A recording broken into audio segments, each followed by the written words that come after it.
ꯃꯌꯥꯝꯕꯨ ꯇꯔꯥꯝꯅ ꯑꯣꯛꯆꯕꯒ ꯂꯣꯏꯅꯅ ꯃꯦꯂꯩ ꯂꯩꯁꯅꯥ ꯅꯣꯡꯖꯨꯝꯕ ꯀꯗꯥꯝꯕꯗꯤ ꯂꯩꯅꯨꯡꯁꯤ ꯍꯥꯏꯕ ꯋꯥꯔꯤꯁꯤꯒꯤ ꯑꯔꯣꯏꯕ ꯁꯔꯨꯛ ꯄꯨꯗꯨꯅ ꯂꯥꯛꯆꯔꯤ꯫ ꯄꯨꯟꯅ ꯑꯃꯨꯛ ꯇꯥꯃꯤꯟꯅꯔꯁꯤ꯫ ꯃꯅꯦ ꯁꯪꯒꯥꯏꯅꯨꯒꯤ ꯌꯨꯝ ꯌꯧꯔꯕꯗ ꯃꯅꯦꯅ ꯍꯪꯂꯛꯈꯤ, "ꯏꯕꯦꯝꯃ, ꯃꯍꯥꯛ ꯑꯗꯨꯗꯤ ꯀꯔꯤ ꯈꯨꯜ ꯃꯆꯥꯅꯣ?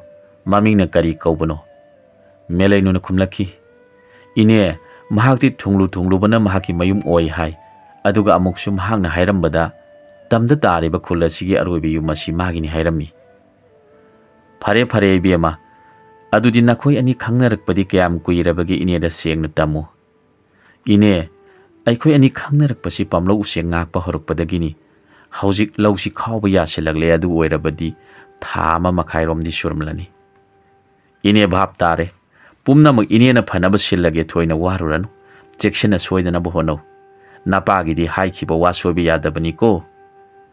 ꯑꯁꯣꯝꯗꯅ ꯈꯨꯂꯥꯛꯄꯅ ꯅꯣꯡꯖꯨꯝꯕꯒꯤ ꯑꯁꯤꯕ ꯍꯛꯆꯥꯡꯗꯨ ꯄꯥꯝ ꯑꯗꯨꯒꯤ ꯃꯅꯥꯛꯇ ꯍꯧꯕ ꯎ ꯄꯥꯝꯕꯤ ꯀꯔꯣꯡ ꯂꯣꯡꯕ ꯑꯃꯒꯤ ꯃꯈꯣꯡꯗ ꯂꯩꯔꯣꯟ ꯆꯟꯈ꯭ꯔꯦ꯫ ꯑꯀꯛꯄ ꯃꯀꯣꯛ ꯑꯗꯨꯅ ꯎꯒꯤ ꯀꯔꯣꯡ ꯑꯗꯨꯗ ꯁꯎꯟ ꯊꯧꯔꯤꯅ ꯄꯨꯟꯗꯨꯅ ꯊꯝꯈꯤ꯫ ꯃꯗꯨꯒꯤ ꯇꯨꯡꯗ ꯌꯥꯝꯅ ꯅꯨꯡꯉꯥꯏꯇꯅ ꯃꯌꯨꯝꯗ ꯍꯜꯂꯛꯈꯤ꯫ ꯃꯌꯨꯝ ꯌꯧꯔꯕꯗ ꯃꯆꯥꯅꯨꯄꯤ ꯀꯗꯥꯏꯗ ꯂꯩꯈ꯭ꯔꯕꯒꯦ ꯊꯤꯔꯛꯈꯤ꯫ ꯑꯗꯨꯕꯨ ꯃꯆꯦꯒꯤ ꯌꯨꯝꯗ ꯂꯩꯔꯦ ꯈꯪꯕꯗꯒꯤ ꯃꯆꯦꯒꯤ ꯌꯨꯝꯗ ꯂꯥꯛꯇꯨꯅ ꯍꯥꯏꯔꯛꯈꯤ, "ꯏꯆꯦꯅ ꯀꯅꯥ ꯈꯪꯍꯟꯗꯅ ꯃꯥꯒꯤ ꯄꯤꯕꯨꯡꯅꯨꯡꯗ ꯌꯥꯎꯔꯤꯕ ꯐꯠꯇꯕꯗꯣ ꯃꯥꯡꯍꯟꯕꯤꯈ꯭ꯔꯣ." ꯃꯆꯦꯅ ꯍꯥꯏꯔꯛꯈꯤ, "ꯏꯆꯦꯒꯤ ꯏꯕꯨꯡꯉꯣ, ꯑꯩꯈꯣꯏꯅ ꯑꯣꯏꯍꯟꯅꯤꯡꯕ ꯍꯦꯛꯇ ꯑꯣꯏꯕ ꯌꯥꯕ ꯅꯠꯇꯦ꯫ ꯃꯄꯨ ꯃꯥꯒꯤ ꯅꯣꯡꯗꯝꯅꯤ, ꯑꯗꯨꯕꯨ ꯏꯄ꯭ꯋꯥꯒꯤ ꯆꯣꯞꯇꯅꯕ ꯏꯆꯦꯅ ꯁꯤꯟꯒꯅꯤ꯫ ꯑꯗꯨꯕꯨ ꯃꯍꯥꯛꯇꯤ ꯃꯇꯝ ꯁꯨꯗ꯭ꯔꯤꯕ ꯐꯥꯎꯕ ꯏꯆꯦꯒꯤꯁꯤꯗ ꯂꯩꯖꯔꯁꯅꯨ꯫ ꯅꯪꯒꯤꯗ ꯂꯩꯔꯕꯗꯤ ꯃꯄꯨꯛꯅꯤꯡ ꯀꯌꯥ ꯅꯨꯡꯉꯥꯏꯔꯔꯣꯏ." ꯃꯆꯦꯒꯤ ꯋꯥ ꯇꯥꯔꯒ ꯈꯨꯂꯥꯛꯄꯅ ꯆꯨꯝꯃꯤ ꯈꯟꯗꯨꯅ, "ꯏꯆꯦꯅ ꯐꯅꯕ ꯁꯤꯟꯕꯤꯔꯣ" ꯍꯥꯏꯔꯛꯈꯤ꯫ ꯃꯦꯂꯩꯅꯨ ꯄꯤꯕꯨꯡꯅꯨꯡꯒꯤ ꯑꯉꯥꯡ ꯅꯋꯥꯗꯨꯒꯤ ꯃꯇꯝꯒꯤ ꯈꯣꯡꯂꯩ ꯉꯥꯏꯗꯨꯅ ꯌꯥꯝꯅ ꯋꯥꯅ ꯋꯥꯗꯕ ꯁꯥꯁꯤꯟꯅꯗꯨꯅ ꯃꯇꯝ ꯉꯥꯏꯈꯤ꯫ ꯃꯅꯦꯗꯨ ꯌꯥꯝꯅ ꯒ꯭ꯌꯥꯟ ꯇꯥꯕꯤ ꯏꯪ ꯇꯞꯄꯤ ꯅꯨꯄꯤꯅꯤ꯫ ꯃꯍꯥꯛꯅ ꯅꯣꯡꯃ ꯍꯥꯏꯔꯛꯈꯤ, "ꯏꯕꯦꯝꯃ, ꯑꯩꯍꯥꯛ ꯇꯝꯗ ꯆꯠꯇꯨꯅ ꯃꯥꯒꯤ ꯃꯔꯤ ꯃꯈꯣꯡ ꯊꯤꯔꯨꯒꯦ꯫ ꯑꯍꯤꯡ ꯑꯃꯗꯤ ꯂꯩꯔꯛꯂꯒꯦ꯫ ꯅꯍꯥꯛꯅ ꯅꯅꯦ ꯑꯩꯅ ꯍꯜꯂꯛꯇ꯭ꯔꯤꯕ ꯐꯥꯎꯕ ꯅꯨꯡꯉꯥꯏꯇꯕ ꯀꯔꯤꯁꯨ ꯇꯧꯗꯅ ꯅꯅꯦ ꯑꯩꯅ ꯄꯨꯔꯛꯄ ꯄꯥꯎ ꯇꯥꯅꯕ ꯉꯥꯏꯗꯨꯅ ꯂꯩꯔꯝꯃꯨ." ꯃꯅꯦꯒꯤ ꯋꯥ ꯇꯥꯔꯒ ꯃꯦꯂꯩꯅꯨꯅ ꯍꯥꯏꯖꯔꯛꯈꯤ, "ꯏꯅꯦ, ꯑꯩꯍꯥꯛ ꯏꯅꯦꯅ ꯁꯤꯟꯕꯤꯕ ꯈꯨꯗꯤꯡꯃꯛ ꯏꯟꯖꯒꯅꯤ꯫ ꯄꯤꯕꯨꯡꯅꯨꯡꯒꯤ ꯅꯋꯥ ꯑꯁꯤꯗꯗꯤ ꯃꯥꯡꯗꯅꯕ ꯏꯅꯦꯅ ꯁꯤꯟꯕꯤꯌꯨ" ꯍꯥꯏꯔꯒ ꯃꯅꯤꯒꯤ ꯃꯈꯣꯡ ꯄꯥꯏꯗꯨꯅ ꯀꯞꯆꯈꯤ꯫ ꯃꯅꯦ ꯃꯃꯧ ꯑꯅꯤꯃꯛ ꯈꯣꯟꯖꯦꯜ ꯊꯣꯛꯅ ꯍꯤꯛꯅ ꯍꯤꯛꯅ ꯀꯞꯃꯤꯟꯅꯗꯨꯅ ꯃꯅꯦꯅ ꯍꯥꯏꯔꯛꯈꯤ, "ꯏꯅꯦꯒꯤ ꯏꯕꯦꯝꯃ, ꯏꯅꯦꯅ ꯆꯠꯀꯗꯧꯔꯤꯕꯁꯦ ꯅꯋꯥ ꯑꯁꯤꯒꯤ ꯃꯊ꯭ꯋꯥꯏ ꯀꯟꯅꯕꯒꯤꯗꯃꯛꯇꯅꯤ꯫ ꯅꯨꯄꯤꯒꯤ ꯑꯋꯥꯕꯗꯤ ꯅꯨꯄꯤꯇꯅ ꯈꯪꯐꯝ ꯊꯣꯛꯄꯅꯤ꯫ ꯅꯪꯒꯤ ꯑꯋꯥꯕꯁꯤ ꯀꯣꯛꯅꯕ ꯅꯅꯦ ꯆꯠꯂꯨꯈꯤꯒꯦ."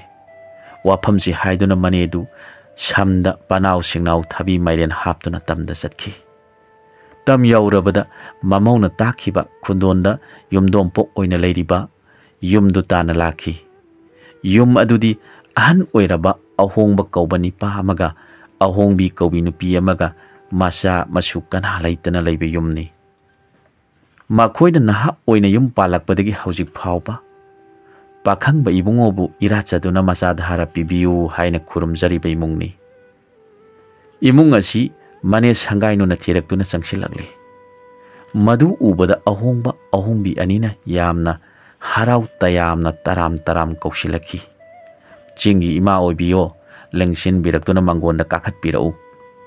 ꯑꯍꯣꯡꯕꯤꯅ ꯐꯛ ꯄꯨꯊꯣꯛꯇꯨꯅ ꯐꯝꯍꯜꯂꯦ꯫ ꯏꯁꯤꯡ ꯑꯏꯪꯕ ꯄꯨꯊꯣꯛꯇꯨꯅ ꯄꯤꯊꯛꯂꯦ꯫ ꯃꯗꯨꯒꯤ ꯇꯨꯡꯗ ꯑꯍꯣꯡꯕꯤꯅ ꯍꯥꯏꯖꯔꯛꯈꯤ, "ꯏꯃꯥ, ꯅꯍꯥꯛꯄꯨ ꯀꯗꯥꯏ ꯇꯥꯟꯅ ꯆꯠꯀꯗꯧꯔꯤꯕꯅꯣ? ꯀꯅꯥꯒꯤ ꯌꯨꯝꯕꯨ ꯊꯤꯕꯤꯔꯛꯄꯅꯣ?" ꯁꯪꯒꯥꯏꯅꯨꯅ ꯈꯨꯝꯂꯛꯈꯤ, "ꯑꯩꯅ ꯂꯥꯛꯆꯔꯤꯕꯁꯤ ꯑꯍꯟ ꯑꯅꯤꯒꯤ ꯌꯨꯝꯕꯨ ꯊꯤꯖꯔꯛꯄꯅꯤ꯫ ꯑꯍꯟ ꯑꯅꯤꯒꯤ ꯇꯥꯡꯂꯕ ꯄꯣꯠꯁꯛ ꯑꯃ ꯐꯪꯕ ꯃꯇꯝ ꯑꯣꯏꯔꯛꯂꯦ, ꯑꯗꯨꯅ ꯇꯥꯛꯄ ꯂꯥꯛꯆꯕꯅꯤ꯫ ꯀꯔꯤꯒꯨꯝꯕ ꯆꯤꯡꯃꯤ ꯇꯝꯃꯤ ꯑꯃꯠꯇ ꯈꯪꯍꯟꯕ ꯌꯥꯗꯦ꯫ ꯑꯍꯟ ꯑꯅꯤꯅ ꯂꯥꯛꯄ ꯉꯝꯕꯤꯔꯕꯗꯤ ꯑꯋꯥꯡ ꯆꯤꯡꯃꯥꯏ ꯆꯤꯡꯁꯥꯡꯗ ꯎꯔꯤꯕ ꯈꯨꯜ ꯑꯁꯤꯗ ꯁꯪꯒꯥꯏꯅꯨ ꯍꯥꯏꯅ ꯊꯤꯕꯤꯔꯛꯎ꯫ ꯀꯅꯥꯒꯨꯝꯕꯅ ꯍꯪꯂꯕꯗꯤ ꯅꯨꯡꯁꯤꯅꯈ꯭ꯔꯕ ꯉꯥꯏꯅꯤ ꯍꯥꯏꯅ ꯈꯨꯝꯕꯤꯌꯨ."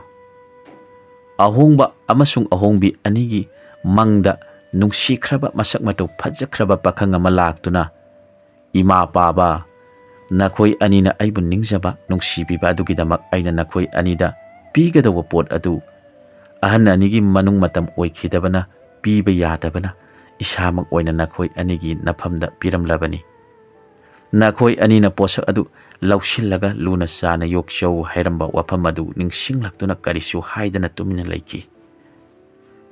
Ahongba amasung ahongbi anina changai nubu yenglaga hairi. Ngasi ahing asimadi lekpiro nong nganbaga chatpiro. Haujik chatpa matam chadre haidana khamle. Ahongbi na sana thangnaba phajana langduna sangai nubu seba phajana taujari. Ahing aduda sangai nuna thokhiba punamak ahananigi mafamda tamjaraduna makhoi ahom yamna kapnakhi. Nongalabada ahongbi na pochai nga chak mayam hapladuna sangai nubu konthong phawba thindorakhi. Sangai nu loibisingda kakhiduna magi khul yaukhiduna melai nubu yenglaga hairakhi. Ibema aidi thawai si yamna nungai khidre. Numidangi chak charaba matungda tamdaba yadaduna nongjumbagi mama mapa anida macha laikhidabagi pau tamlubada ahloiraba anidu kappana ahing tumkhidi. Aisu puning siyamna nungsiki makhoigi matau yengba ngamdaduna kaminakhi. Ahal oirabi aduna mamau oibi nahaki sena inaba phisu pirei chanaba ngasu yamna hablai. Manegi matau uraga melainu mamitta mapi taraga mabungobu kauraduna kapsarakhi. Mataududa manena hairakhi. Ibema haujik aikhoi kappagi matam leitre. Laikai khangkhrabadi phararoi. Inena loina phanaba silam labani. Angang pokpa matamsu taklam labani. Ahan anido angang pokatoba nominini walingaida aikhoigi yumsida thungnaba hairam labani. Asumdana melainuna wana khanglamgadabudu khanduna ahongba ahongbi ahan anidu yamna kapki. Ahongbina angang unabada sena inaba phi angangi ningthana singba langjaduna matam ngaiduna leikhi. Ahal anina hainakhi. Aikhoina pakhangba ibungoda isa dhara piu haina sahi kya chumna thauni jakhibado masamak manglanda lakpiduna hairami. Aikhoigi sahi matang sakhidabana pibe yadaduna masamangna isa oibirage aibu lausilu takpirambani. Asumna ngangnaduna kaminakhi. Asumna lairakpana sangai nuna hairamba tha numit sugaduba numinini walingaida ahal anidu nga seng phi puraduna loibisingda karakhi. Makhoi anina laigi nongdamdagi hana thungluba yum adumak sangai nugi yum oiramkhi. Sangai nuna yamna harauna ahan anibu imungda pusinduna phamalli. Mi kana khangdanaba achikpa kada lehalli. Melainu ka manungda changlaktuna ahongba ahongbi anibu mane makuni khanjaduna hingna kabladuna khurummi. Ahan ani adusu mamaugi kokta nanthabiduna kapki. Asumna numidangi chak charaduna tumnaba thaurang tawre.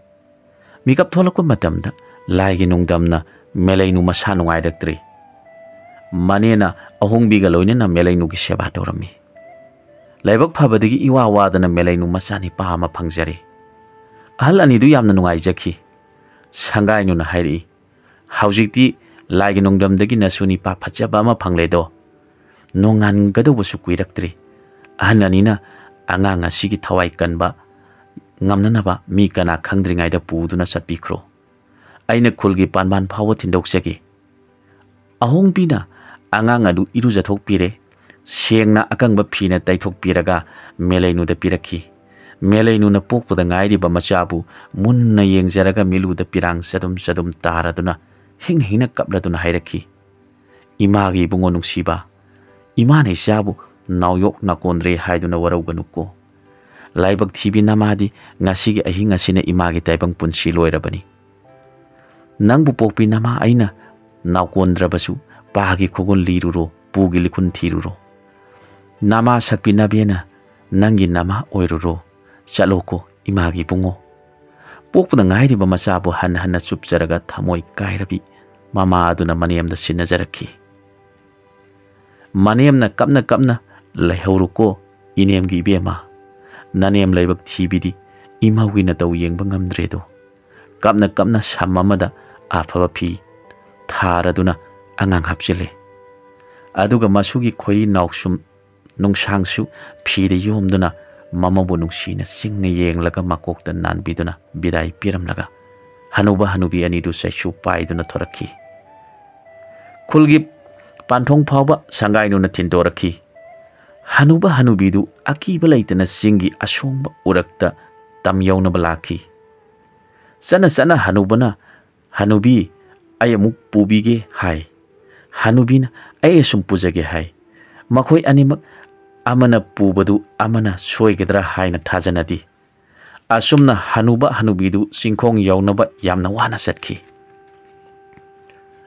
Asomdana angang unabada sijinnaba melainugi phi singdu sangainuna khomjinduna lokchawda thadaba satkirami.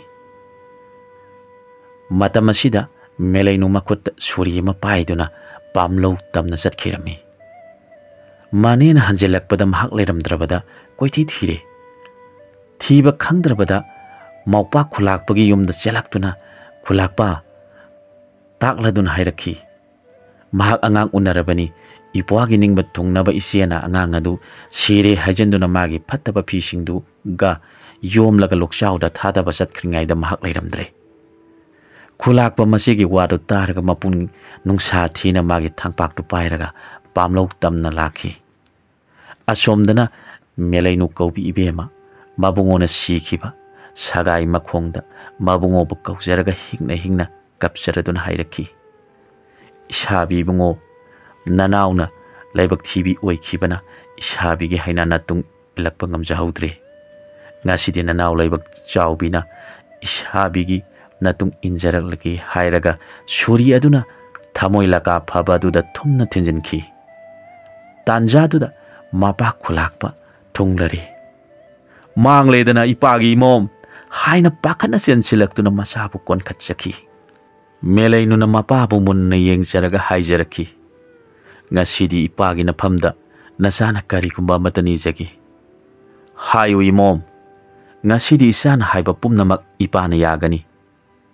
Panthau apokpa aina haijaba pumba thunghanbigani haina sari wasakpiu. Ipagi mom ipana sari wasaktuna hairi isana haiba khudimang yagani.